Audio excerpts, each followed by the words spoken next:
Allahumma sholli ala nabiyyina Muhammadin wa ala alihi wa ashabihi ajma'in. Rabbi zidna ilma wa adkhilna bis-shalihin. Amin. Bapak Ibu yang salat subuh ya Allah, alhamdulillah kita bersyukur kepada Allah berkat izin dan iradahnya kita masih diberikan kesempatan oleh Allah untuk menikmati kehidupan dunia. Mudah-mudahan nikmat itu yang Allah berikan kepada kita bisa kita manfaatkan, bisa kita pergunakan untuk memperbaiki diri kita kepada Allah Subhanahu wa Ta'ala. Salawat salam sama-sama kita sampaikan kepada uswah dan qudwah kita Nabi Muhammad sallallahu alaihi wasallam. Semoga kita termasuk umat yang setia dan mampu budi ajaran dan sebagainya. Jemaah sekalian yang dirahmati Allah, masih dalam suasana Syawal, maka saya mengucapkan ja'alallahu minal hamidin wa mufaizin taqabbalallahu minna wa minkum taqabbalallahu. Mohon maaf lahir batin, mudah-mudahan kita akan berjumpa dengan Ramadan yang berikutnya, dan mudah-mudahan puasa yang kita lakukan kemarin akan mampu membawa efek positif di dalam perbaikan-perbaikan. Amin ya Allah. Jemaah sekalian dirahmati Allah, pada kesempatan kali ini saya tidak membahas tema secara khusus, namun saya akan menyampaikan dua hal. Yang pertama kaitan dengan membawa yang berhubungan dengan semangat Ramadan, supaya jangan sampai hilang karena selesai bulan Ramadan. Ramadan boleh usai, tetapi semangat Ramadan tidak boleh usai, karena tujuan kita diperintahkan berpuasa Ramadan itu pada dasarnya bukan hanya untuk puasa Ramadan itu, tapi bagaimana Ramadan yang kita lakukan itu mampu membawa pengaruh, mampu membawa efek positif di dalam perbaikan diri kita, sesuai dengan tujuan puasa. Saya kira sudah maklum bahwa diperintahkan berpuasa itu ada tujuan, dan tujuannya adalah la'allakum tattaqun, agar kita menjadi hamba yang bertakwa, agar kita menjadi hamba yang lebih baik, agar menjadi hamba yang super. Jadi kalau saat Ramadan kita rajin ke masjid, saat Ramadan kita rajin baca Quran, begitu selesai Ramadan kok selesai nggak ke masjid lagi, selesai baca Quran lagi, berarti belum sampai puasa itu kepada la'allakum tattaqun ini. Kalau puasa Ramadan itu sudah sampai tujuan la'allakum tattaqun itu, saya yakin tidak ada hubungan Ramadan dan di luar Ramadan. Kalau saat Ramadan dia rajin ke masjid, harusnya setelah Ramadan dia rajin ke masjid. Kan tujuannya supaya puasa Ramadan itu membawa perbaikan ini. Jadi yang sudah baik semakin tambah baik. Kalau saat Ramadan rajin baca Quran, maka seharusnya setelah bulan suci Ramadan harusnya semakin tambah rajin untuk membaca Al-Quran. Jadi jangan sampai puasa Ramadan itu kita jadikan, jangan sampai puasa Ramadan itu kita jadikan sebagai tujuan. Jadi Ramadan itu sebuah proses untuk menuju tujuan. Nah, tujuan puasa itu adalah agar kita menjadi hamba yang lebih baik. Jadi jangan ketika ditanya kenapa kita berpuasa Ramadan. Ini yang sering kita lihat, Pak. Orang berpuasa Ramadan itu banyak karena alasannya menggugurkan kewajiban. Ya karena saya orang Islam, maka saya wajib berpuasa. Nah, puasa yang seperti ini, puasa yang hanya sebatas menggugurkan kewajiban ini, begitu selesai Ramadannya, maka saya yakin orang tersebut akan merasa puas karena sudah merasa menjalankan kewajibannya. Jadi setelah Ramadan itu nanti mau lebih baik, mau rajin ke masjid, mau rajin iktikaf, mau rajin baca Quran, itu sudah seolah-olah apa? Ramadan sudah selesai kewajiban. Ini yang pertama. Yang kedua, ada lagi orang berpuasa Ramadan. Kenapa kok berpuasa Ramadan? Jawabannya adalah karena bulannya. Yang seperti ini biasanya dia akan semangat ibadah itu hanya di bulan Ramadan saja. Begitu selesai Ramadan, ya selesai semuanya. Sebaiknya puasa yang kita lakukan kemarin itu, pertama jangan karena menggugurkan kewajiban, juga jangan karena bulannya berpuasa, atau yang ketiga karena mengejar pahala. Jadi kalau ibadah itu mengejar pahala, itu seperti ibadahnya seorang pedagang. Jadi kalau untungnya besar, semangat dia dagangnya. Tapi kalau untungnya kecil, malas. Seharusnya ibadah kita itu tidak karena menggugurkan kewajiban. Tidak karena mengejar pahala. Nggak usah kita pakai hitung-hitungan pahala. 3 puasa. Yang pertama karena menggugurkan kewajiban, yang kedua karena bulannya puasa atau karena mengejar pahala puasa.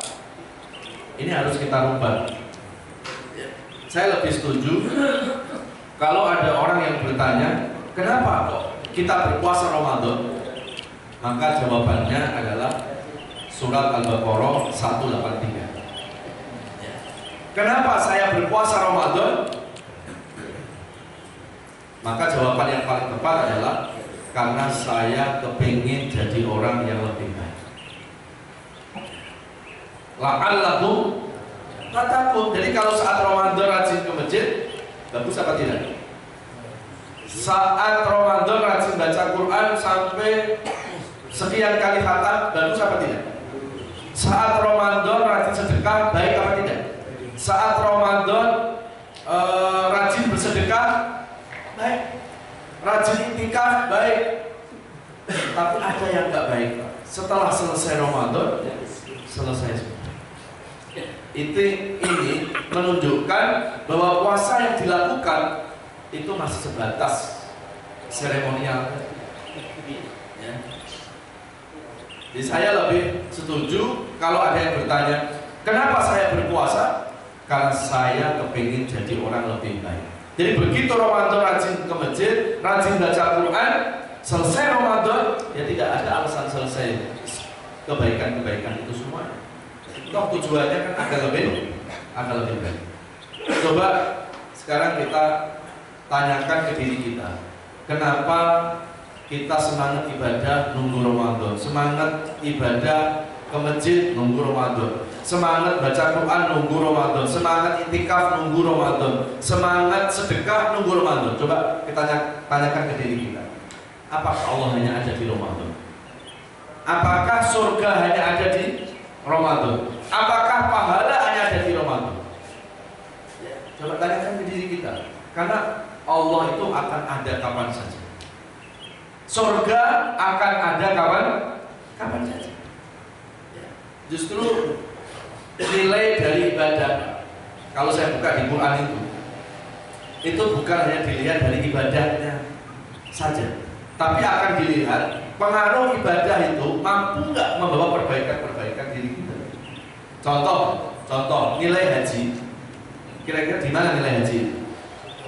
Bukan berapa kali pergi hajinya, bukan bukan ketika pergi haji dia bisa mencium Hajar Aswad atau tidaknya, bukan ketika dia pergi haji ditangisi satu RW semuanya, tapi nilai haji ada di mana?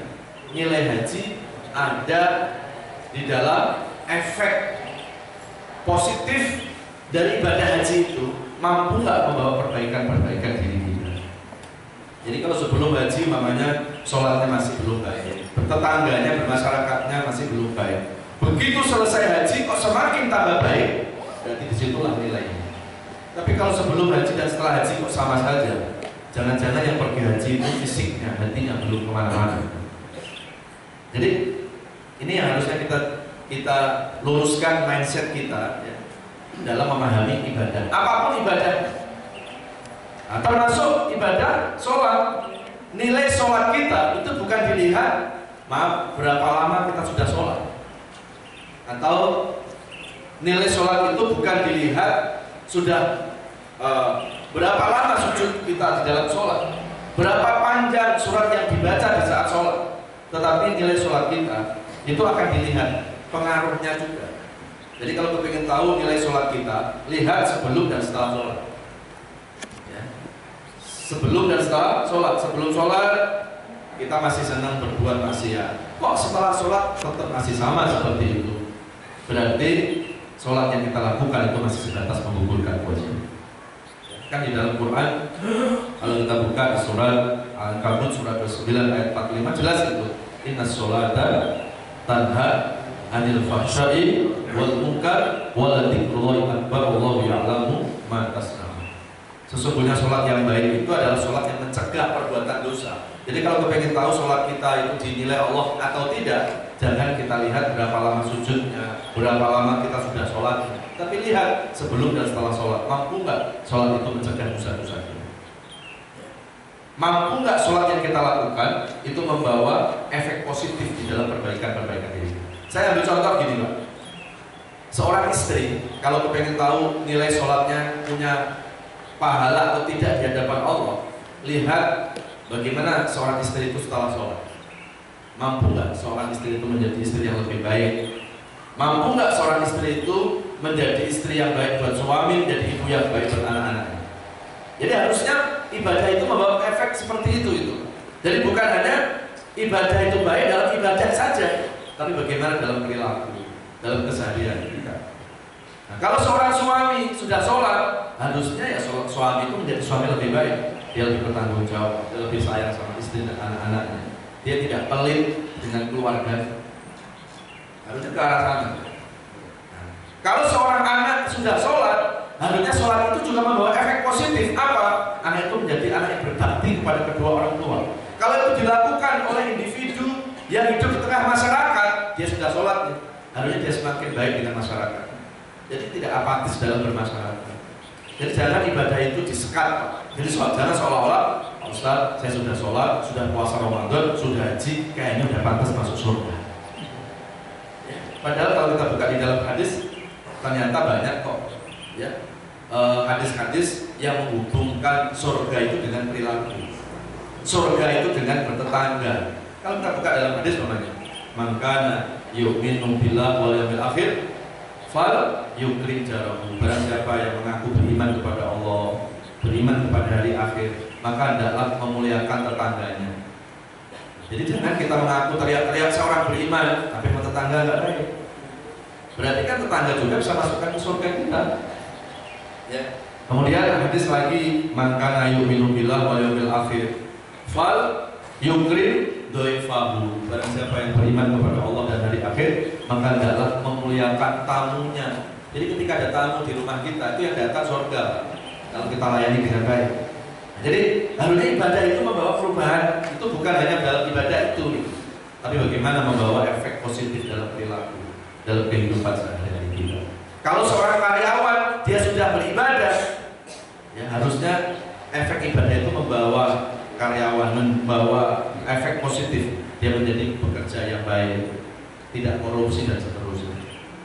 Jadi jangan sampai ibadah maqdhah itu seolah-olah kita sudah selesai.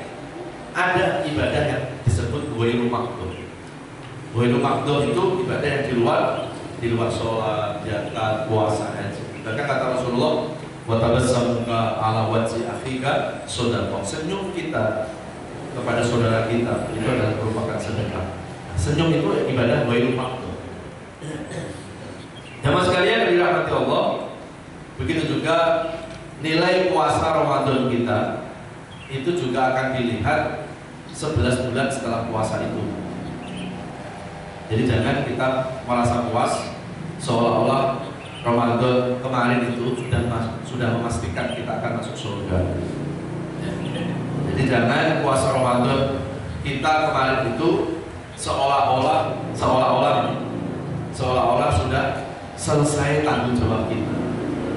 Harusnya puasa Ramadan yang kita lakukan kemarin itu harusnya mampu membawa kesolehan pribadi dan kesolehan sosial. Ini yang perlu saya sampaikan supaya semangat Ramadan tetap kita jaga. Jangan sampai selesai Ramadan kita kendor lagi itu semangat. Makanya kenapa setelah bulan Ramadan disebut dengan bulan Syawal. Syawal itu kalau kita buka dalam kamus bahasa Arab itu artinya peningkatan.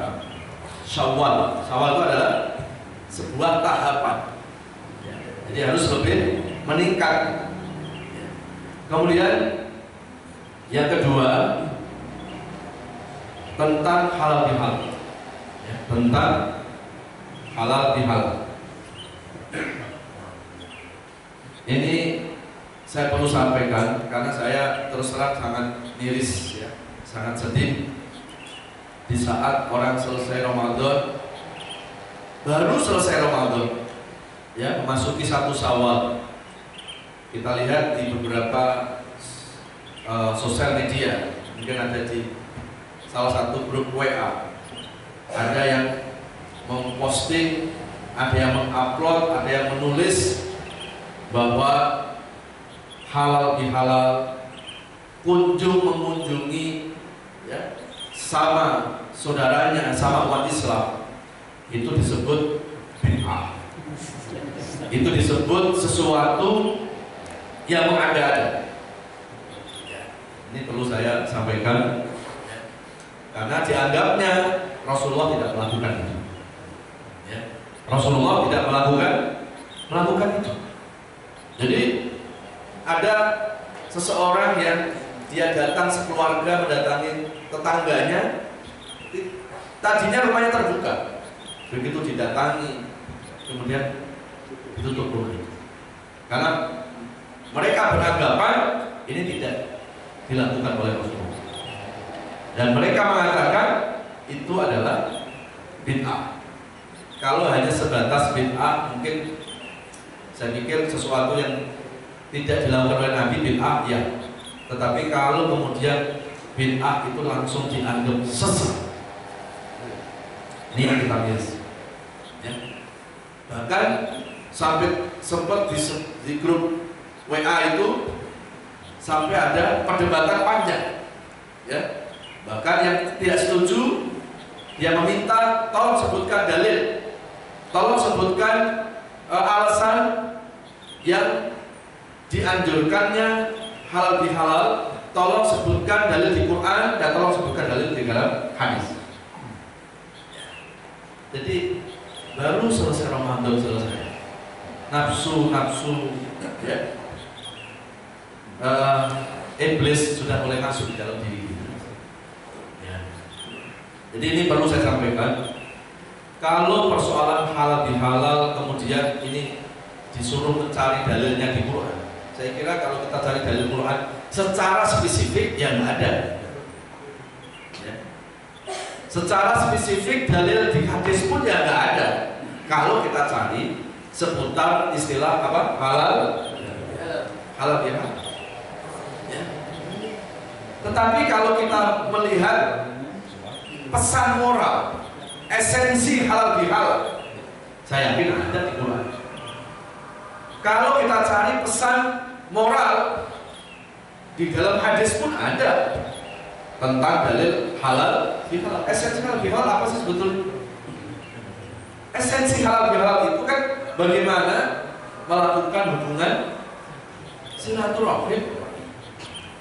Jadi hanya gara-gara halal bihalal itu nggak ada di Quran, halal bihalal itu nggak ada di hadis, langsung itu dianggap sesuatu yang beda. Dan sekarang ini kita lihat sudah semakin banyak orang itu mudah membid'ah-bid'ahkan seseorang hanya apa? Mengikuti pemahamannya sendiri. Ya. Sholat tarawih kalau kita buka sejarahnya, sholat tarawih juga Nabi tidak melakukan, dan sholat tarawih itu terjadi pada masa Sayyidina Umar bin Khattab, dan Umar bin Khattab pun mengakui hadihi khairul bid'ah. Ini adalah sebaik-baik bid'ah. Ya. Anehnya halal bihalal dan bid'ah, tapi sholat tarawih kok nggak ada bid'ah. Ya. Pada sholat tarawih Nabi nggak pernah melakukan. Nabi itu melakukan qiyamul lail.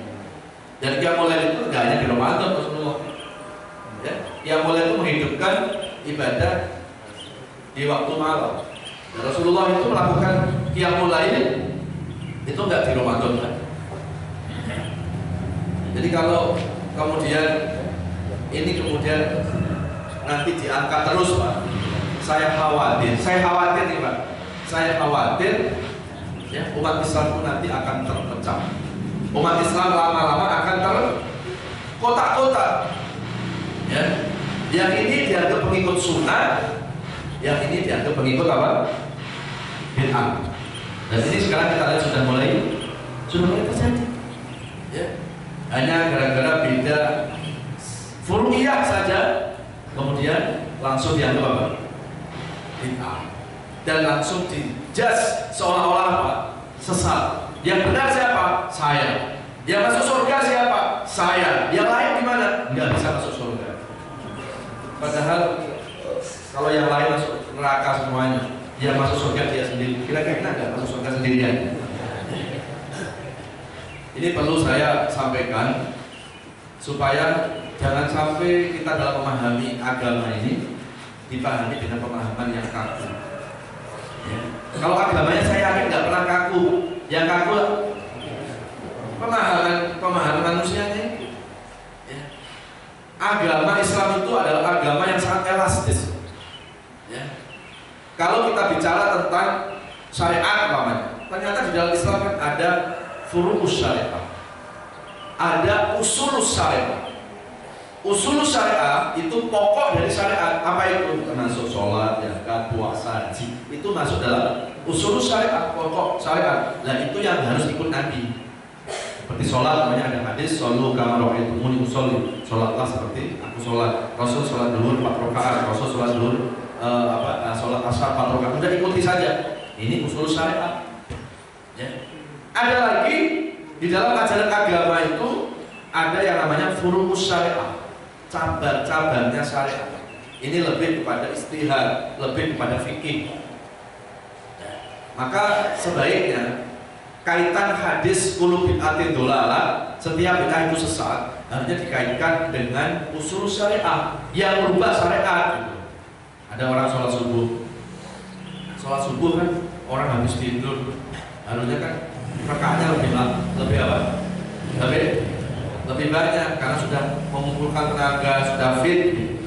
Lah yang harusnya 2 rakaat itu bukan sholat subuh, sholat zuhur. Karena zuhur itu di tengah-tengah orang aktivitas kerja. Tiba-tiba ada orang sholat subuh 4 rakaat. Ini yang boleh disebut bid'ah. Sesat pun boleh karena ini merubah pokok syariat. Ya. Tapi kalau di dalam sholat subuh kunut nggak kunut, ini jangan pakai hadis kullu bid'atin dhalalah. Ya. Ada yang kunut, ada yang nggak kunut, itu masuk dalam urusan furu'us syariah. Dan nggak mungkin karena furu'us syariah sesat itu nggak mungkin orang sesat karena fikih, nggak mungkin sesat itu karena pemahaman. Yang buat sesat itu karena merubah syariat pokok itu. Ya. Seperti apa? Makan. Syariat makannya apa? Quran surat Al-Baqarah 168. Kulu wasrobu birizqillahi halalan. Halal thayyibah ini pokok syariatnya. Tapi ada pun makan pakai sendok atau pakai tangan, jangan langsung dianggap yang pakai sendok seolah-olah apa? Bid'ah. Nabi nggak pernah pakai. Jadi yang harus ngikutin Nabi itu apa? Pokok syariat tadi. Tapi makan sendok, nggak pakai sendok itu masuk dalam urus syariat. Habis sholat, wirid kenceng, wirid pelan, itu juga masuk dalam urus syariat. Jangan gara-gara itu langsung dianggap bid'ah. Kalau bid'ah toh, saya kira bid'ah itu sesuatu yang Rasul tidak melakukan. Saya masih setuju itu. Tapi bukan berarti setiap bid'ah itu sesat. Ya, karena Sayyidina Umar sendiri juga pernah mengatakan bahwa ada bid'ah yang baik yang dibuat sendiri, yaitu membuat sholat tarawih. Itu bukan perintahnya Rasulullah. Sayyidina Ali azan cuma 2 kali, itu bukan perintahnya Rasulullah. Itu inisiatif dari Sayyidina Ali sendiri. Iya ya, orang Mekah itu kebanyakan pedagang. Kalau pedagang itu situ di pasar, siang-siang masih ngitung untung rugi, maka dibuatlah azan 2 kali ketika Jumat. Tapi sekali azan di tengah pasar, kedua kali azan di masjid. Ada yang memakai itu silakan. Paling tidak azan pertama untuk persiapan, ya masih di rumah biar cepat-cepat ke masjid. Tapi ada yang nggak memakai, ya nggak masalah. Karena itu bukan usul syariat, bukan Nabi yang merintahkan. Gitu. Jadi dalam memahami agama kita nggak bisa hanya memahami dengan pemahaman satu hadis, 2 hadis. Ya, perlu kita mencari referensi-referensi yang lain. Ya. Kemudian kaitan dengan halal bihalal, kalau kita cari dalil di Quran hadis secara implisit nggak ada. Tapi kalau kita lihat pesan halal bihalal itu adalah silaturahim, saya mau bertanya sama Pak Ibu, ada nggak perintah silaturahim di dalam Quran? Di surat apa? Yang bilang ada tadi harus tanggung jawab. Ya. Perintah silaturahim kalau kita cari di Quran pasti ada. Nah, halal bihalal itu kan sebetulnya hanya istilah. Kalau saya mau mengatakan Pak, halal bihalal yang dikaitkan dengan bulan Syawal itu tradisi. Karena kalau Bapak Ibu lebaran di Mekah, tidak ada habis sholat Id terus orang itu saling mengunjungi, nggak ada itu. Jadi halal bihalal itu memang budaya, ya budaya negeri ini Pak. Ya, dan sekarang ini dengar-dengar sudah mulai diikuti sama negara-negara tetangga seperti Malaysia, Brunei, itu sudah mulai mengikuti acara budaya halal di halal. Ini cepat-cepat harus dibuat hak patennya, jangan sampai nanti di. Ya. Jadi ini adalah apa? Budaya. Ya. Tapi ketika kita melihat halal bihalal dalam bingkai silaturahim, Pak, saya kira bukan budaya lagi. Silaturahim itu kan jelas ajaran Rasulullah SAW. Nah, yang silaturahim diletakkan di bulan Syawal itu yang budaya. Tapi silaturahim itu adalah sunnah, dan sebaiknya silaturahim anjurannya tidak dilakukan di bulan Syawal saja. Jangan sampai nanti ada orang ada masalah terus, Pak saya minta maaf ya Pak, tadi sekalian tunggu bulan Syawal. Silaturahim kapan saja. Nah, kalau kita cari dalil halal bihalal dalam bingkai silaturahim, saya kira kita bisa lihat di dalam Quran.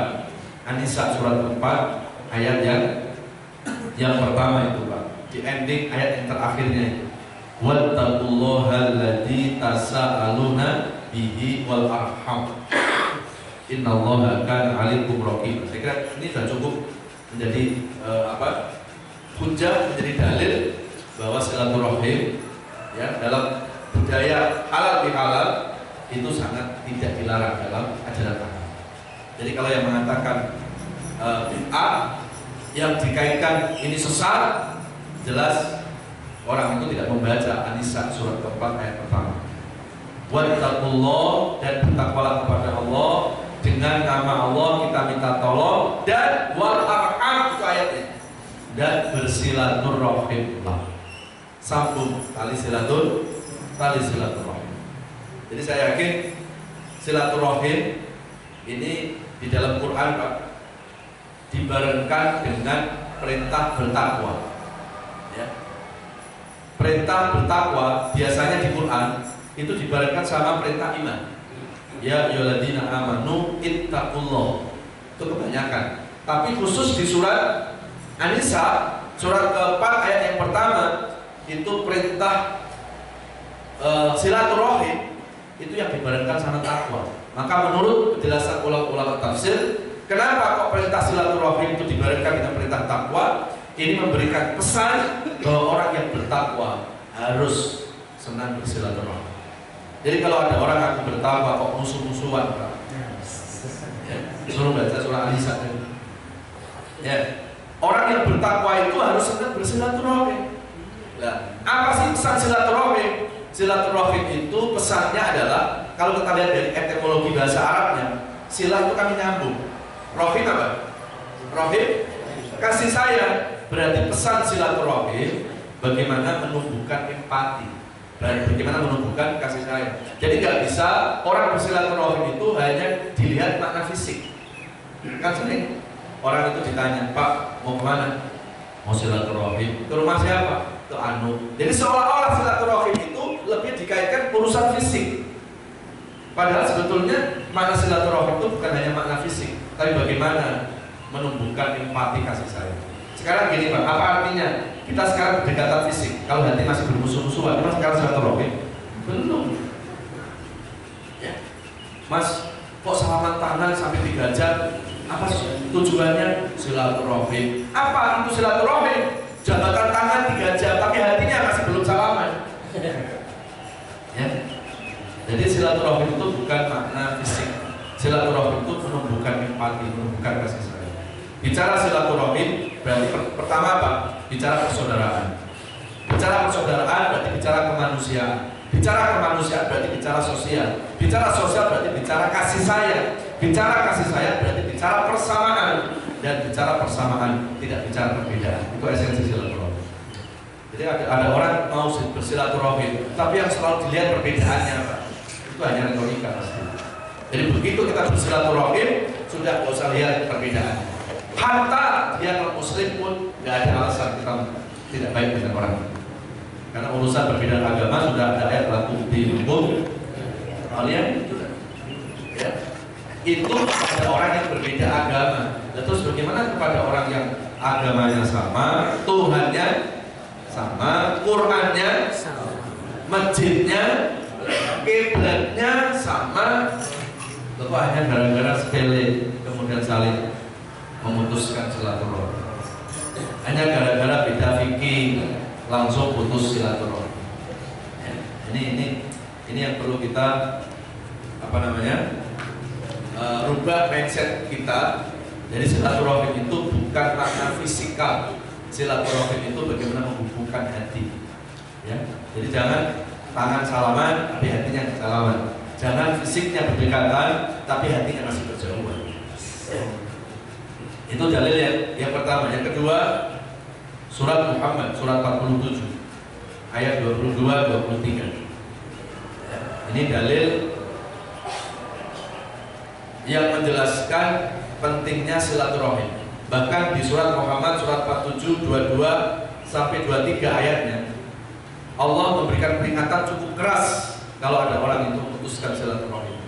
Kalau An-Nisa surat 4 ayat pertama, ini kan perintah silaturahim. Kalau surat Muhammad surat 47 ayat yang ke-22 sampai 23, ini peringatan buat orang-orang yang memutuskan silaturahim.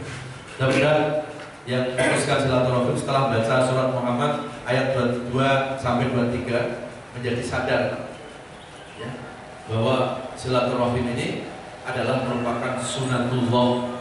Ya, kita dilihat A'udzubillahi minasyaitonir rajim. Bismillahirrahmanirrahim. Fa hal asaitum in tawallaitum an tufsidu fil ardh wa tuqatti'u arhamakum ulaika alladziina la'anahumullahu fa asammahum wa a'ma absarahum.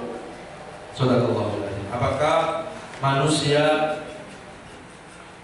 ketika mendapatkan kekuasaan, kemudian dengan kekuasaan itu akan membuat kerusakan di muka bumi?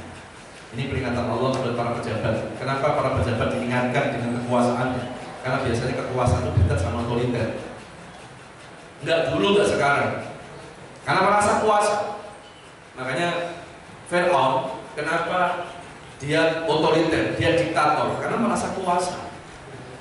Dalam Islam, kepemimpinan itu tidak berdasarkan kekuasaan. Di Quran itu kepemimpinan dengan dua bahasa. Kalau nggak ulil amri sama khalifah. Ya.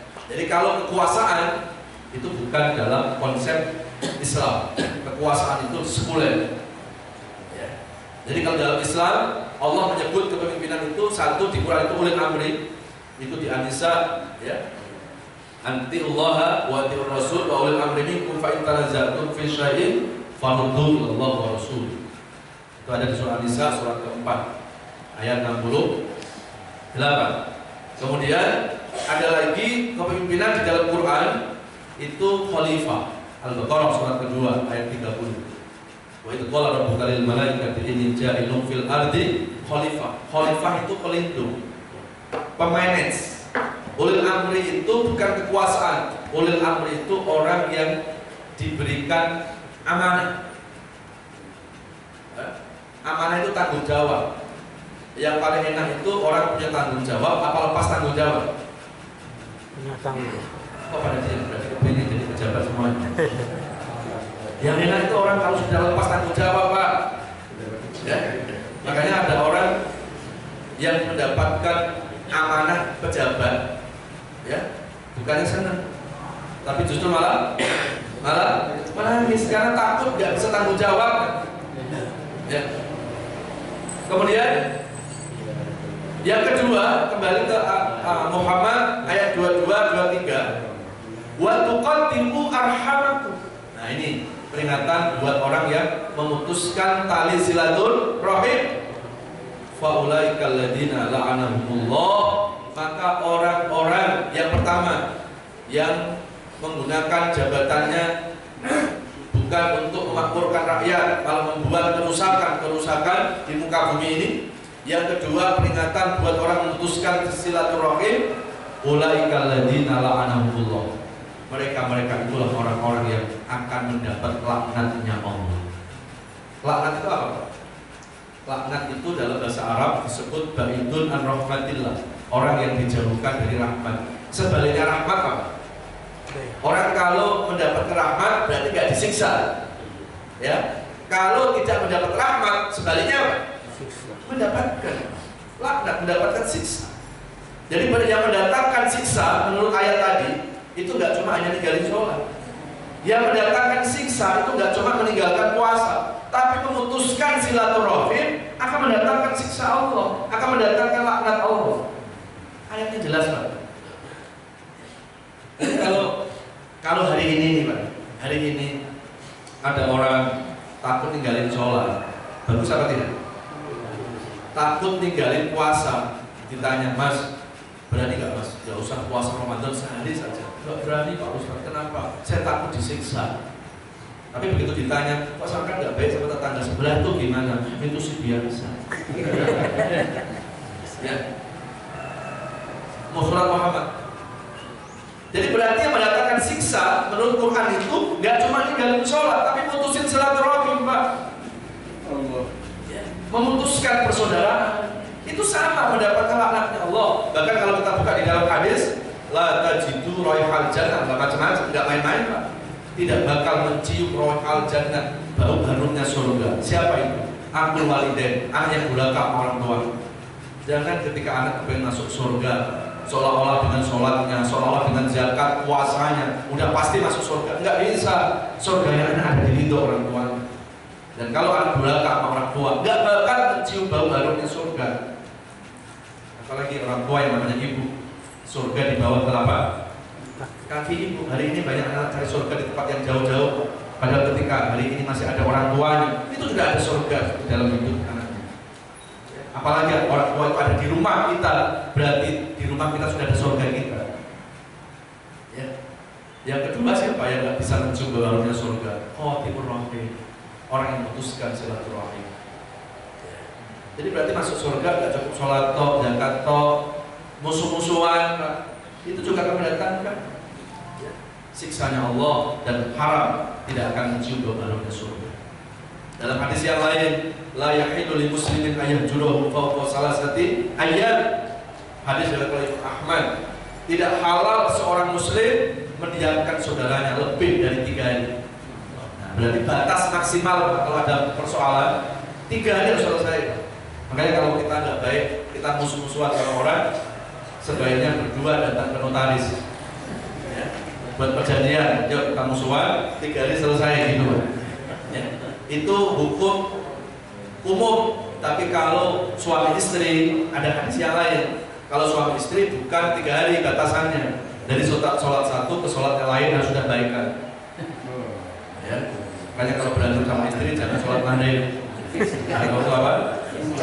Ya. Jangan sholat. Nanti janjian, mau berantem kita ya nanti sah saja berantem ya kalau waktunya. Itu kata Rasulullah. Seorang istri, seorang suami yang diem-dieman melewati satu sholat, pokoknya sholat zuhur itu sudah tidak baik nih. Kok sampai asar dia nggak baik? Maka sholat itu, maka amal ibadahnya itu mu'allaqun bainas sama'i wal ardh kata Rasul. Amal ibadahnya itu masih bergelantungan belum sampai di Allah, masih bergantungan antara bumi dan langit. Nah, kalau meninggalnya saat itu berarti diakhiri dia tidak punya amal karena masih bergantungan amalnya di antara langit dan bumi. Nah, jadi kalau suami istri tidak satu sholat ke sholat yang lain. Tapi kalau di masyarakat 3 hari, Pak. Loh kenapa kok suami istri Pak harus kok beda? Ya kalau suami istri kan selalu ketemu di dalam rumah. Kalau 3 hari nggak omong-omongan, itu sudah tsunami masuk rumah tangga. Ya. Jadi kalau sama orang lain kan mungkin jarang ketemu, maka 3 hari. Kemudian selain itu ada Abdul Abid, yaitu budak yang lari dari majikan, itu sama amalnya mu'allaqun bainas sama. Kemudian yang berikutnya adalah orang-orang yang lari dari peperangan, pengecut saat perang, ya dia mundur, nah, itu sama amalnya tidak sampai di antara pembicaraan, belum sampai ke Allah. Nah, jadi saya kira kalau kita bicara tentang hal bihalal dalam bingkai silaturahim, Pak, saya kira Quran jelas menjelaskan. Tapi kalau yang bicara cuma hanya halal bihalal secara harfiahnya, ya sampai mati nggak ketemu di Quran. Tapi kalau pesan halal bihalal yaitu silaturahim, saya yakin tadi ayat-ayat itu menjelaskan semua. Saya kira itu dulu kajian kita subuh kali ini. Mudah-mudahan pertama tadi setelah selesai Ramadan ini kita semakin tambah semangat kebaikan kita.